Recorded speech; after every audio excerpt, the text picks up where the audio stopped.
Welcome to Nalanda coaching classes.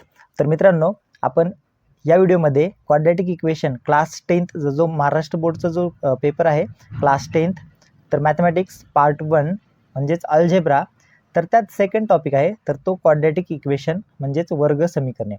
तर याच्यात practice set 2.3 आपण सॉल्व करूयात। व्यवस्थित बघा।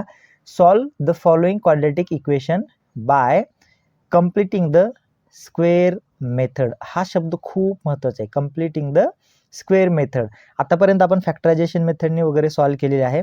तर हे जे सगळे एक्झाम्पल्स आहेत, हे 6, तर 6च्या 6 एक्झाम्पल आपण कंप्लीटिंग स्क्वेअर मेथडने सॉल्व करणार, म्हणजे पूर्ण वर्ग पद्धतीनं सॉल्व करणार। शब्दातच अर्थ आहे कंप्लीटिंग द स्क्वेअर। कशाचं कंप्लीटिंग करायचं आहे स्क्वेअर, तर ते एकदम व्यवस्थित सोल्युशन दिलेलं आहे। व्हिडिओ काळजीपूर्वक आणि शेवटपर्यंत बघा। तर पहिलं आपण एक्झाम्पल बघूयात। तर पहिलं आहे, तर x square plus x minus 20 is equal to 0। आता हे जर सॉल्व करायचं आहे तुम्हाला, तर पहिली गोष्ट, तर इथं जे आहे ना, पहिलं जे टर्म आहे, म्हणजे हे जे पहिलं पद आहे, त्या पहिल्या पदाचा जो सहगुणांक आहे किंवा कोएफिशियंट आहे, तर तो 1 पाहिजे। इथं 1 आहे, एक्स आहे म्हणजे नुसता इथं 1 आहे, एक्स सोबत काय असतं, 1 असतं। मग completing the square method, square root हे जे करायचं आहे कंप्लीटिंग द स्क्वेअर मेथड, तर याच्यामध्ये एक सूत्र आहे, एक फॉर्म्युला आहे। तर तो फॉर्म्युला असा आहे की 1/2 इंटू मिडल टर्म किंवा कोएफिशियंट ऑफ मिडल टर्म। आता इथं मिडल टर्म कोणता आहे, मिडल टर्म TERM। आता मराठीत सांगायचं झालं तर मधल्या पदाचा सहगुणांक। इथं मधलं पद तुम्हाला दिसते का, हे एक्स आहे मधलं पद। मग ह्या सूत्रामध्ये आपल्याला ते ठेवायचे। काय होतं सूत्र, 1/2 इंटू मिडल टर्म तुमचा इथं एक्स आहे आणि एक्स सोबत काहीच नाही म्हणजे 1 आहे, याचा होल स्क्वेअर करायचा आहे। म्हणजेच हे तुमचं सूत्रामध्ये तुम्ही ज्यावेळेस ठेवता त्यावेळेस सॉल्व होतं। मग पुढे येतं तुमचं हे, हा 1 आणि हा 1, 1 गुणिले 1 1 होतो आणि 2चा वर्ग होतो, किंवा 2 गुणिले 1 म्हणजेच 2, ह्याचा वर्ग करायचे तुम्हाला। तर सॉल्व काय होतं, 1चा वर्ग 1 आणि 2चा वर्ग 4। हे तुमचं तुम्ही कंप्लीट केले स्क्वेअर कंप्लीट केलाय, हा कशाचा, मिडल टर्मचा। मग आता हे लिहायचं कसं, पहिली स्टेप, तर तुम्हाला इथं एक्स जो आहे पहिलं टर्म जो आहे, तर त्याचं कोएफिशियंट 1 पाहिजे। त्याच्यानंतर एक सूत्र आहे, ते सूत्र म्हणजे 1/2 गुणिले कोएफिशियंट ऑफ मिडल टर्म, मधल्या टर्मचा कोएफिशियंट जो असेल, 1 असेल, 2 असेल, 3 असेल, जे काय असेल, आणि त्याचा वर्ग। हे लिहून घ्यायचं, अशा पद्धतीने मांडून ह्याला सॉल्व करायचं। 1चा वर्ग 1 होतो, 2चा वर्ग 4। मग आता इथं लिहिणार कसं आपण, तर इथं लिहायचे उत्तर तुम्हाला। उत्तर लिहिताना हा सुद्धा उत्तराचाच पार्ट आहे। तर एक्सचा वर्ग इथं लिहितो आपण, एक्सचा वर्ग अधिक एक्स, ठीक आहे, हा एक्सचा वर्ग आणि हा एक्स। परत आता इथं बघा, हा 1/4 आपण हे स्क्वेअर केलेलं आहे, कंप्लीट स्क्वेअर केलं आहे। कंप्लीट स्क्वेअर म्हणजे एकचा स्क्वेअर रूट होतो आणि 2चा सुद्धा 4चा सुद्धा स्क्वेअर रूट होतं, म्हणजेच 1/2। मग ह्यांना लिहायचं कसं, तर एकदा 1/4 लिहा आणि नेक्स्ट टाइमला वजा 1/4 लिहा, बरोबर आहे ना। एक्सचा वर्ग हा एक्स, मग आपण ह्यालाच काय केलेलं होतं, किंवा ह्या 20 जे आहे ना कंप्लीट स्क्वेअर केलेला होता, तर हे पार्ट जो आहे तो इथून उचलायचा आणि इथे ठेवायचा। एकदा प्लसमध्ये लिहायचं आणि एकदा मायनसमध्ये लिहायचं, म्हणजे याचं व्हॅल्यू काय येतं, याचं व्हॅल्यू 0 येतं। ओके, प्लस मायनस 1/4 वजा 1/4, ह्याचं व्हॅल्यू पूर्ण काय येतं, तर 0 येतं, 0 येतं, आणि हा वजा 20 बरोबर 0। ठीक आहे। मग आता ह्याच्या पुढं काय करणार, तर हे जे 3 टर्म आहेत पहिले, एक्स स्क्वेअर, एक्स आणि एक्स 1/4, ह्यांचा काय करायचं, कंप्लीट स्क्वेअर करायचं। कसं होणार, मग एक्स मधला हा एक्स 1 येईल इथं, त्यानंतर प्लस ह्याचं साईन द्यायचं, मधल्याचं साईन द्यायचं, म्हणजे मधला टर्म जो आहे ना त्यालाच आपण कंप्लीट स्क्वेअर केलेलं आहे, म्हणून याचं इथं साईन येईल प्लस। मग आता ह्याचं काय होईल, 1चा वर्गमूळ 1, 4चं वर्गमूळ येतं तुमचं 2, 4चं वर्गमूळ काय, 4चा स्क्वेअर रूट काय आहे, तर 2, ह्या पूर्ण ब्रॅकेटचा स्क्वेअर करायचा। मग जर ह्या ब्रॅकेटला सॉल्व केलं तर आपल्याला हेच उत्तर येतं, एक्स स्क्वेअर एक्स इंटू म्हणजे एक्सचा वर्ग एक्स वर्ग होतो, प्लस हा 1चा वर्ग 1 आणि 2चा वर्ग 4, म्हणजे ह्याचा अर्थ ह्याचं 0 व्हॅल्यू येतं, आणि ह्या तिन्ही जे टर्म आहेत त्यांचा आपण या पद्धतीने त्याला कन्वर्ट केलेलं आहे किंवा सिम्पल फॉर्ममध्ये आणलेलं आहे, त्याला कम्प्लीट स्क्वेअर केलेलं आहे. इज इक्वल टू हा -1/4 -20 इज इक्वल टू 0. हे तुमचं पुढची स्टेज आली. मग आता याच्या पुढे अजून सॉल्व काय करणार, तर x + 1/2 होल स्क्वेअर किंवा ब्रॅकेटचा स्क्वेअर हा जो पूर्ण पार्ट आहे तर तो बरोबरच्या उजव्या साईडला जाईल. मग काय होईल, तर प्लस आहे तर अधिक 1/4 होईल प्लस 20 होईल. बरोबर आहे, बरोबरच्या उजव्या साईडला गेले की चिन्ह अपोजिट होतं. ठीक आहे, इथेपर्यंत समजलं. तर पुढची स्टेज येते. काय पुढची स्टेज, तर आता ह्याला सॉल्व करायचं, ह्याला सॉल्व करून घ्यायचं. हे जे आलेलं आहे ना ते एक्सप्रेशन सॉल्व करायचे. परत इथं तसंच लिहू आपण, x + 1/2 ब्रॅकेट स्क्वेअर बरोबर. आता ह्याचं कसं होतं बघा, क्रॉस मल्टिप्लिकेशन होतं आहे ना. इथं 1 आहे, ह्याच्या 20च्या खाली काहीच नाही, म्हणजे छेदात 1 असतं. 1 × 1 1 आणि 20 × 4 म्हणजे 80 अधिक 80 आणि 4 आणि इथं काहीच आहे म्हणजे छेदामध्ये 1 असतं. 4 × 1 म्हणजे 4. तर ह्याचं पूर्ण इक्वेशन किंवा उत्तर काय येतं, आन्सर काय येतं 81. इथं 80 आहे ना, 20 × 80 इथं 0 आहे. 80 अधिक 1 81 छेदात 4. हे तुमचं ह्याचं व्हॅल्यू आलेलं आहे ह्याचं. ठीक आहे, याला सॉल्व केलं, क्रॉस मल्टिप्लाय बेसिक आहे.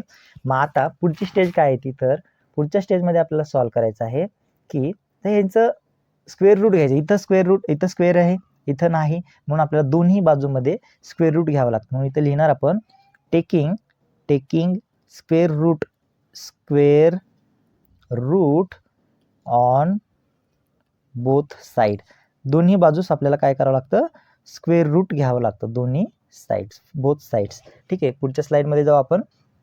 पुढच्या स्लाईडमध्ये काय होणार, तर तो जो पार्ट आहे हा x अधिक 1/2 चा वर्ग, ह्याला आपण स्क्वेअर रूटमध्ये लिहू. दोन्ही बाजूला स्क्वेअर रूट घ्यायचा आहे. ठीक आहे, इथंच लिहू आपण, कारण काय होईल तुम्हाला समजेल एकाच पेजवरती. मग आपण इथं ज्यावेळेस लिहितो, हा वर्गमुळात येईल पूर्ण पार्ट x अधिक 1/2 आणि ह्याचा पूर्ण वर्ग होईल. परत बरोबर ह्या पूर्ण ब्रॅकेटचा वर्ग होतो, वर्गमूळ होतं पूर्ण नंबर्सचा. हे दोन्हीही वर्गमुळात आहे, हा असा वर्गमूळ 81 आणि वर्गमुळात 81 आणि वर्गमुळात 4. बरोबर आहे ना.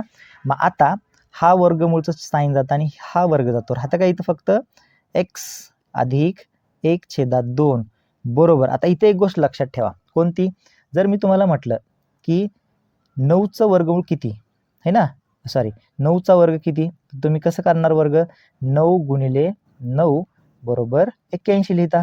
जर मी तुम्हाला परत विचारलं -9चं वर्गमूळ काय आहे ना, -9चं वर्गमूळ काय येईल, तर तुम्ही लिहिता -9 × -9 बरोबर वजा अधिक आणि 9 9 81. म्हणजे आपल्याला -9चंही वर्गमूळ 81 भेटतं आणि नुसत्या 9चं +9चं वर्गमूळ सुद्धा 81 भेटतं. म्हणून आपण एकदा प्लस आणि एकदा मायनस लिहितो. का, तर -9चं वर्गमूळ 81 वजा आणि अधिक 9चं वर्गमूळ सुद्धा 81. तसंच जर खाली 4 दिलेले, तुम्हाला जर विचारलं कोणी 2चं वर्गमूळ किती, तर तुम्ही कसं करता, 2 × 2 बरोबर 4 लिहिता. ठीक आहे, आणि जर कोणी तुम्हाला विचारलं -2चं वर्गमूळ काय, तर तुम्ही असं लिहिता -2 × -2 बरोबर वजा अधिक होतं आणि 2 × 2 4. अधिक 4 कोण लिहित नाही, नुसतं 4 लिहितो आपण. म्हणजेच तुम्हाला जर वर्गमूळ सांगायचं आहे, 81चं वर्गमूळ काय येतं, अधिक 9 सुद्धा येतं आणि -9 सुद्धा येतं. 4चं वर्गमूळ काय येतं, अधिक 2 येतं किंवा -2 येतं. म्हणून आपण ह्याला असं लिहितो 9 एकदा वजा एकदा अधिक छेदात 2. 81चं वर्गमूळ 9, 4चं वर्गमूळ 2 असं आलं. हे तुमचं पुढची स्टेज झाली. मग आता पुढं काय करणार, तर पुढचा जो पार्ट आहे तर तो हा पूर्ण हा जो पार्ट आहे तर तो उजव्या साईडला जाईल. म्हणजे काय होईल, तर x बरोबर इथे लिहितो x बरोबर +9, हा जसा तसा राहील, +-9/2 मायनस हा प्लस आहे ना, तर उजव्या साईडला गेल्यानंतर तो मायनस होतो, 1/2 आला. ठीक आहे, मग आता आपल्याला माहिती आहे एखादं जर क्वाड्रॅटिक इक्वेशन असेल तर त्याचे 2 रूट निघत असतात. 2 रूट काढायचे आहेत आपल्याला. 2 रूट काढत असताना एकदा ते प्लस होईल आणि एकदा मायनस होईल, म्हणजे एकदा प्लस होईल आणि एकदा मायनस होईल. तर ते कसं होईल बघा, तर एक्स बरोबर इथं लिहितो मी एक्स बरोबर एकदा प्लस म्हणजेच 9/2 9/2 आणि हा 1/2 और एकदा मायनस होईल म्हणजेच एक्स इज इक्वल टू -9/2 -1/2. बघा एकदा प्लस आहे इथं काहीच नाही म्हणजे प्लस आहे इथं मायनस आहे. मग आता हे सॉल्व करा तर काय होतं छेद समान आहे म्हणजे छेद आपण खाली घेऊ शकतो. छेद हा 9 वजा 1 काय होतं 9 मधून 1 गेले 8 राहिले 8नी जर आपलं 2नी जर 8ला भाग दिलं तर उत्तर येतं आपलं 4. किती आलं एक्सचं व्हॅल्यू इथं 4 आलं. ओके आता ह्याला सॉल्व करू. इथं देअरफॉरचं साईन द्यायला विसरू नका प्लीज. पुढचं इथं तुमचं याला सॉल्व करा. आता एक्स बरोबर छेद समान आहे 2 वजा 9 आणि हा वजा 1 वजा वजा काय होतं अधिक होतं आपल्याला माहिती आहे. मग 9 आणि 1 10 बट वजा 10 येईल कारण 9 ही संख्या मोठी आहे. वजा 10ला जर 2नी भाग दिला तर उत्तर येतं 2नी 10ला भाग दिला तर वजा 5 हे उत्तर येतं. म्हणून इथं एक्सचं व्हॅल्यू 5 आलं. मग आपण फायनल आन्सर म्हणू शकतो की एखादंच क्वाड्रॅटिक इक्वेशन असेल तर त्याच्या 2 व्हॅल्यू निघतात किंवा 2 रूट निघतात. म्हणून आपण म्हणतो 4 अँड दुसरं काय हे 4 आणि दुसरं -5 इज द आर ग्रामर जरा कच्चं आहे आर द रूट्स हे फायनल आन्सर आहे roots of the given quadratic equation quadratic equation हे तुमचं फायनल आन्सर आहे. ठीक आहे काय काय केलं परत एकदा सांगतो तुम्हाला. सेम 6च्या 6 एक्झाम्पल्स सेम आहेत त्याच्यामुळे व्यवस्थित बघा परीक्षेला येऊ शकतं 3 मार्कासाठी किंवा 2 मार्कसाठी. पहिलं बघा दिलेलं ती इक्वेशन काय x square plus x minus 20 is equal to 0. तर हे सॉल्व करायचं आहे completing the square method. Completing the square method करत असताना 2 गोष्टी लक्षात ठेवाव्या लागतात. एक तर पहिल्या पदाचा जो पहिलं पद जे आहे पहिलं टर्म जे आहे तर त्याचा कोएफिशियंट 1 पाहिजे. इथं 1 आहे एक्स म्हणजेच 1 आहे. त्याच्यानंतर आपल्याला हा जो 20 आहे तर त्याचं व्हॅल्यू व्यवस्थित करायचं आहे. एक्सला कम्प्लिटिंग स्क्वेअर करायचं ह्या दोघांचा विचार करून. मग ह्याचं एक सूत्र आहे. काय सूत्र आहे 1/2 1/2 into coefficient of middle term म्हणजे मधल्या पदाचा कोएफिशियंट. मग इथं काहीच नाही म्हणजे 1 आहे मग इथं तो आपण इथं घेतलेला 1/2 गुणिले 1 याचा वर्ग हे सूत्र आहे. हे सूत्र मात्र लक्षात ठेवा. 2 गोष्टी कळल्या इथं. मग हा एक्सला एक्स वर्ग आपण इथं लिहिला प्लस हा एक्स इथं आला प्लस आता हा जो आलेला आहे हे जे आलेलं आहे तुमचं कम्प्लिटिंग स्क्वेअर करत असताना तर त्याच्यात तुम्ही एकदा 1/4 प्लस लिहा आणि एकदा 1/4 मायनस लिहा. का तर ह्याचं व्हॅल्यू जे आहे ना ह्याला आपण काय केलेलं आहे ह्याचं व्हॅल्यू 0 येतं. ह्याला जर काढून टाकलं तर काय राहतं x² प्लस x मायनस 20 बरोबर आहे. आणि ह्याला ठेवलं तरी तेच राहतं म्हणजे हे कट होऊन जातं म्हणजे ह्याचं व्हॅल्यू काय इथं 0 आहे. बट आपल्याला स्क्वेअर कंप्लीट करायचा आहे म्हणून हा पार्ट आपण इथं जबरदस्तीने ॲड केलेला आहे. मग काय होतं तर एक्स मधला हा इथं एक्स आता स्क्वेअर करायचा आहे ना तुम्हाला हा पहिल्या 3 टर्मचा स्क्वेअर करायचा. प्रत्येक एक्झाम्पलमध्ये हेच असणार आहे. पहिलं एक्स इथं घेतला प्लस हे सिम्बॉल इथून येणार.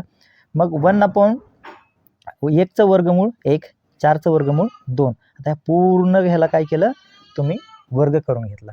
मग आता राहिलेला पार्ट कोणता हा 1/4 वजा 20 जशाच तसा लिहिला बरोबर 0. मग हा पार्ट जशाच तसा इथं लिहिला बरोबर 1/4 प्लस 20 हा पूर्ण जो पार्ट आहे तर तो पार्ट बरोबरच्या उजव्या साईडला लिहिला. ठीक आहे. मग हा पार्ट जशा तसा लिहिला बरोबर हा जो पार्ट आहे ना राईट साईडला तो सॉल्व करून घेतला. म्हणजेच क्रॉस मल्टिप्लाय केलं 1 गुणिले 1 म्हणजे 1 त्यानंतर 4 गुणिले 20 म्हणजे 80 1 अधिक 80 छेदात 4 गुणिले 1 म्हणजे 4 बरोबर 81/4 आलं. हे तुमचं इथं 81/4 आल्याचं व्हॅल्यू. मग आता डाव्या साईडला इथं वर्ग आहे म्हणून आपल्याला उजव्या साईडला सुद्धा वर्गमूळ घ्यावं लागतं म्हणून दोन्ही बाजूस आपण काय केलं taking square root on both sides घेतलं इथं. मग ह्याला वर्गमुळात लिहिलं हा वर्गमूळचं साईन आणि हा वर्ग कट होतो.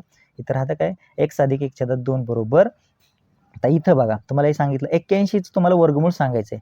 2 टाईपमध्ये येतं एकदा प्लसमध्ये येतं आणि एकदा मायनसमध्ये येतं वर्गमूळ. म्हणून आपण एकदा प्लस एकदा मायनस लिहिले 81चं वर्गमूळ 9 4चं वर्गमूळ 2. मग आता काय होतं तर x बरोबर हा जो पार्ट आहे x अधिक 1 तो उजव्या साईडला जाणार. मग उजव्या साईडला गेल्यावर तो नसता जातो त्यासोबत काय पॅनल्टी द्यावी लागते त्याला म्हणून तो मायनस होईल. इथं प्लस आहे तर इथं मायनस होईल. मग पुढं आपल्याला माहिती आहे एक जर एखादा जर इक्वेशन आहे क्वाड्रॅटिक इक्वेशन, तर त्याच्या किती व्हॅल्यू निघत असतात, तर 2 रूट निघत असतात. रूट एक्सच्या व्हॅल्यू 2 निघतात. म्हणून आपण काय केलं, तर एकदा एक्स बरोबर हे बघा एक्स बरोबर 9/2 प्लस केलं आणि एकदा मायनस केलं. प्लस 9/2 मायनस 1/2 और x is equal to -9/2 minus 1/2. आता ह्याला सॉल्व केलं, 9 मधून गेले 8 राहिले, 8ला 2 भाग दिला 4 राहिलं, इकडे वजा वजा अधिक होतं, 9 आणि 1 10, वजा 10 आले, 10ला 2 भाग दिला 5 आलं, वजा 5 होत राहिलं. म्हणून 4 आणि 5 हे काय तुमचे 2 रूट निघालेले आहेत. अशा पद्धतीने आपल्याला कम्प्लिटिंग द स्क्वेअर मेथड या मेथडने आपल्याला एक्झाम्पल सॉल्व करायचा आहे. आपण प्रॅक्टिस सेट 2.3 बघतोय. पहिलं एक्झाम्पल होतं एकदम डिटेलमध्ये सांगितलेलं आहे.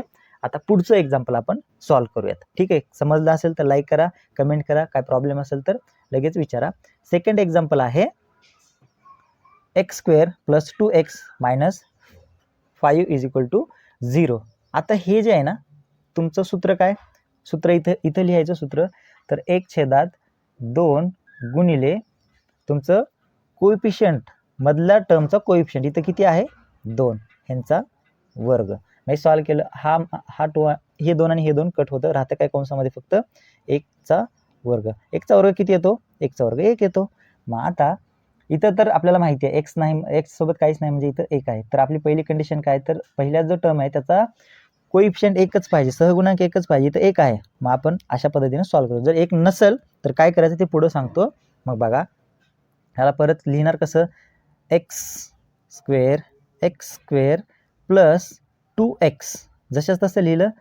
आता हा जो आहे ना प्लस, इथं एकदा +1 लिहिणार इकडला आणि एकदा -1 लिहिणार. +1 - 1 मायनस हा 5 इथला 5 बरोबर 0. आता इमॅजिन करा, हा +1 आणि -1 काय होतो, कट होतो, म्हणजे इथे व्हॅल्यू काय येतं, इथं 0 येतं, 0.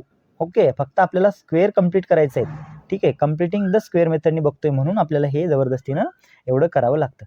मग आता हे जे पहिले 3 पद आहेत, पहिल्या 3 पदाचं तुम्हाला स्क्वेअर करायचं आहे, सॉरी कम्प्लिटिंग स्क्वेअर करायचं आहे. मग कसं होणार, एक्स, तुम्ही एक्स घेतलं कंसामध्ये लिहितो, एक्स प्लस हे सिम्बॉल प्लस. आता ह्याला आपण ह्याचं वर्गमूळ किती येतं, 1चं वर्गमूळ 1 येतं. ठीक आहे ना, 1चं वर्गमूळ 1 येतं आणि या पूर्ण कंसाचा वर्ग वजा हे राहिलेला शिल्लक 1, त्यानंतर हा 5 बरोबर 0. आता याला सॉल्व करा, जसंच तसं येईल, कंसात x + 1 कंसाचा वर्ग, हे वजा आणि वजा अधिक होतं, म्हणजे यांची बेरीज होते. संख्या कोणती मोठी आहे, 5, म्हणून वजाबाकीचं चिन्ह येईल, 5 आणि 1 6 होईल बरोबर 0. हे स्टेप गाळता आली असते बट समजण्यासाठी सांगतोय. परत हे लिहा, x + 1 कंसाचा वर्ग, हा आता वजा 6 आहे, बरोबरच्या चिन्हाच्या उजव्या साईडला गेल्यावर तो +6 होईल, म्हणजेच +6 झाला. आता इथं वर्गमूळ आहे, वर्ग आहे, इथं आपल्याला सुद्धा स्क्वेअर रूट घ्यावं लागतं. म्हणून मग इथं लिहिणार मी टेकिंग स्क्वेअर रूट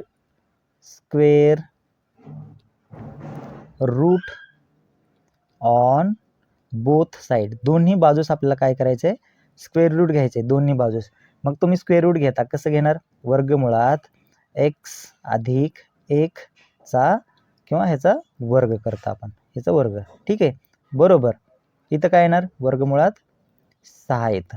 ठीक आहे, मग आता हे घेतलं तुम्ही तर हा वर्गमूळ आणि हा 2 कट होतो, राहतं काय फक्त, तर x + 1 बरोबर वर्गमुळात 6. मग आता तुम्हाला मागच्या वेळेस सांगितलं होतं, जर तुम्हाला वर्गमुळात 6 घ्यायचा आहे तर एकदा प्लस आणि एकदा मायनस घ्यावं. ह्या स्टेजला तुम्हाला एकदा प्लस आणि एकदा मायनस घ्यावं लागतं. जसं आपण इथं एकदा प्लस आणि एकदा मायनस घेतलं, 2 व्हॅल्यू निघतात ना आपल्याला एक्सच्या, म्हणून मग x + 1 बरोबर +6 और दुसरं व्हॅल्यू काय निघतं, x + 1 = वर्गमुळात 6. मग आता हे सॉल्व करायचं, कसं सॉल्व होणार, एक्सच्या ठिकाणी x राहील बरोबर, हा +6 आहे आणि हा जो +1 आहे तर तो उजव्या साईडला गेल्यावर तर -1 होतं, वर्गमुळात 6 - 1 और काय होतं मग, x बरोबर वजा वर्गमुळात 6. आता हा अधिक आहे, इकडे गेल्यावर काय होतो, -1 होतो. म्हणून मग काय म्हणतो आपण, ह्यालाच कसं होतं अजून सॉल्व कसं होणार, तर x बरोबर वर्गमुळात 6, अधिक लिहायची गरज आहे का, नाही, वर्गमुळात 6 - 1 आणि और एक्स बरोबर वजा वर्गमुळात 6 वजा 1 हे तुमचं फायनल आन्सर आहे. म्हणून कसं लिहितो आपण, लिहिताना कसं लिहिणार, म्हणून वर्गमुळात 6 वजा 1 आणि अँड वजा चिन्ह आहे, वजा वर्गमुळात 6 वजा 1 हे दोन रूट आहेत. Are the roots of given quadratic equations. कळलं? हे होतं तुमचं सेकंड क्वेश्चन. ओके, पहिला पार्ट सगळं आपण याच्याच ठिकाणी केलेला आहे. समजलं असेल तर लाईक करा, स्क्रीनशॉट घ्या, कारण आपल्याला हे खूप महत्त्वाचं आहे, परीक्षेमध्ये येतं. 2 मार्कासाठी 3 मार्क्साला परीक्षेला येऊ शकतं. आता पुढचा क्वेश्चन बघूत आपण. पुढचा क्वेश्चन काय, तर पुढच्या क्वेश्चनमध्ये दिलेलं आहे त्यांनी m² - 5m = -3. आता ह्याला सॉल्व करत असताना कसं सॉल्व करणार, तर हे सॉल्व करायचं थोडंसं कसं आहे, गडबड होते. हे सॉल्व करताना काय होतं, तर थोडंसं मोठं आहे त्याचं उत्तर. कसं येणार बघा, इथं याला काय कोएफिशियंट याचा 1 आहे, त्यानंतर इथं 5 आणि इथं -3 आहे. ओके, मग आपल्याला काय करावं लागतं, आपलं सूत्र काय, 1/2 गुणिले मधलं पद कोणतं आहे 5चा या पूर्ण याचा वर्ग करावा लागतो. ठीक आहे, सॉरी -5 आहे इथं, -5चा वर्ग वजा केलं. मग आता काय होतं, तर 5 गुणिले 1 -5 गुणिले 1 म्हणजे -5 छेदामध्ये काय आहे, तर 2 आहे. या पूर्ण याचा आपण काय करतो, वर्ग करतो. मग 5चा वर्ग काय येतो, तर 25 आणि 2चा 4 येतो. म्हणजे हे जे आहे ना, तुम्हाला या ठिकाणी मधल्या टर्ममध्ये लिहायचं आहे. मग लिहिताना कसं लिहिणार आपण, तर m चा वर्ग, उत्तर लिहिताना लिहितो आपण m चा वर्ग वजा हा 5m आहे, हो ना, 5m प्लस एकदा 25/4 लिहा, 25/4 आणि एकदा वजा 25/4 लिहा, बरोबर -3. आपण असंही इकडल्या साईडचे जे डाव्या साईडचे जे नंबर्स असतात ते उजव्या साईडला नेतो. इथं तर ऑलरेडी -3 हे उजव्या साईडला आहे. ठीक, मग आता ह्या पहिल्या 3 आहेत ना, ह्यांचा कंप्लीट करा स्क्वेअर. कसा होतो, हा यमला यम राहील इथं, वजा ह्याच्यातला वजा चिन्ह घेतल्या, दोन्ही मधला वजा चिन्ह इथं घेतलं. 25चं वर्गमूळ किती येतं 5 आणि 4चं वर्गमूळ येतं 2. ह्या पूर्ण ब्रॅकेटचा स्क्वेअर, ह्याचा अर्थ आणि ह्याचा अर्थ सेम होतो. ठीक आहे, ह्या वजा पण अधिक 25/4 आणि वजा 25/4 या दोघांचं व्हॅल्यू सुद्धा 0 आहेत. आपल्याला कम्प्लिटिंग करायचे आहेत स्क्वेअर, म्हणून आपण अशा पद्धतीनं सॉल्व करतो. मग राहिलं काय याच्यामध्ये, तर 25/4 राहिलं काय, वजा हे पार्ट राहिला 25/4 बरोबर -3. मग आपण याला परत असं सॉल्व करू शकतो, कंसात m - 5/2 चा वर्ग. आता ह्याला पूर्ण इकडे टाकून द्या, बरोबरच्या उजव्या साईडला. मग काय होतं, तर 25/4 हे वजा आहे ना, तर अधिक होईल इकडं आणि हा -3. आता ह्याला सॉल्व करायचं आहे कसं, m - 5/2 चा वर्ग बरोबर उत्तर येतं इथं 13/4. 13/4 ह्याला सॉल्व केलं आपण, क्रॉस मल्टिप्लाय केलं, मायनस केलं तरी आपलं उत्तर येतं 13/4. मग इथं स्क्वेअर रूट आहे, म्हणून आपण काय करतो, स्क्वेअर आहे तर दोन्ही बाजू स्क्वेअर रूट घेतो. Taking square root on both side, दोन्ही बाजूच स्क्वेअर रूट घ्यायचं. मग कसं होणार, तर हे वर्गमुळात लिहावं लागतं आपल्याला, m - 5/2 चा वर्ग बरोबर वर्गमुळात 13/4. तर मग आता हे वर्गमूळ आणि हे वर्ग कट होतो, तर इथं राहतं काय, तर इथं बघा, तर इथं तुमचं येतं m - 5/2 बरोबर एकदा प्लस एकदा मायनस. आता हे वर्गमुळात 13/4. ठीक आहे, मग आता ह्याला सॉल्व करणार, कसं सॉल्व करणार, तर m - 5/2 बरोबर प्लस वर्गमुळात 13 आहे ना, वर्गमूळ होतं का 13चं, काहीच होत नाही. म्हणून छेदामध्ये कितीचा वर्ग आहे, प्लस मायनस 4चा वर्गमूळ काय आहे 2, म्हणजे हे आपल्याला हे भेटलं. आता याच्या 2 व्हॅल्यू भेटतील आपल्याला. ह्या -5/4ला 2ला उजव्या साईडला टाकलं, आता एकदा प्लस एकदा मायनस करून बघू, म्हणजे 2 व्हॅल्यू भेटतील. कसं लिहिणार मग, m बरोबर -5/2 प्लस लिहितो एकदा वर्गमुळात 13/2 और एकदा मायनस, कसं लिहिणार, m is equal to -5/2 sorry इथं इज इक्वल टू नाही, इथं मायनस आहे, इथं मायनसचं सिम्बॉल इथं, किंवा तुम्ही डायरेक्ट लिहिलं तरी चालतं. ठीक आहे. मग आता इथं मायनस आहे बरोबर वजा वर्गमुळात 13/2. मग आता सॉल्व करणार कसं, m इज इक्वल टू हा मायनस आहे उजव्या साईडला गेला की प्लस होतो, 5/2 प्लस हा इथला प्लस वर्गमुळात 13/2. आता ह्याला सॉल्व करायचं आहे.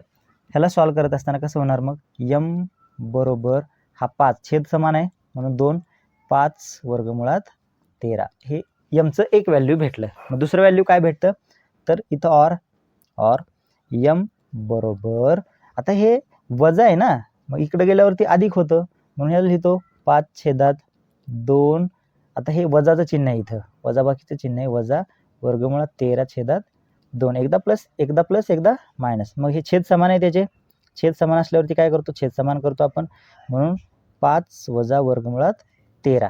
mच्या दोन व्हॅल्यू आल्या आपल्याला. कोणत्या कोणत्या आल्या तर एकदा येतं m बरोबर 5 अधिक वर्गमुळात 13/2 आणि दुसरी येते m बरोबर 5 वजा वर्गमुळात 13/2. हे दोन व्हॅल्यू भेटल्या म्हणून आपण म्हणतो की 5 अधिक वर्गमुळात 13/2 और अँड 5 वजा वर्गमुळात 13/2 is are the roots of the given quadratic equation. हे तुमचं फायनल आन्सर आहे. म्हणजेच दोन रूट आले आपल्याला, दोन रूट भेटले, एमची व्हॅल्यू दोन भेटले, 5 अधिक वर्गमुळात 2 5 वजा वर्गमुळात 13/2 अशा टाईपमध्ये. ठीक आहे. हे होतं क्वेश्चन नंबर 3. आपण राहिलेले जे क्वेश्चन्स आहेत 4था 5वा आणि 6वा हे आपण नेक्स्ट व्हिडिओमध्ये बघूयात. हे बघा पहिलं होतं हे, हा पहिला एक्झाम्पल आहे, हा पहिला एक्झाम्पल आहे, वाटलं तर स्क्रीनशॉट घ्या. त्यानंतर त्याचाच आहे हा पार्ट दुसरं एक्झाम्पल हे आपण सॉल्व केलेलं. त्यानंतर तिसरं हा पार्ट आहे, तिसऱ्याचं घ्या स्क्रीनशॉट काढून. तर अशा पद्धतीने होतं. जर व्हिडिओ आवडला असेल तर लाईक करा, मित्रांना शेअर करा आणि नालंदा कोचिंग क्लासेस या चॅनलला सबस्क्राईब करायला विसरू नका. धन्यवाद. Take care. Bye bye.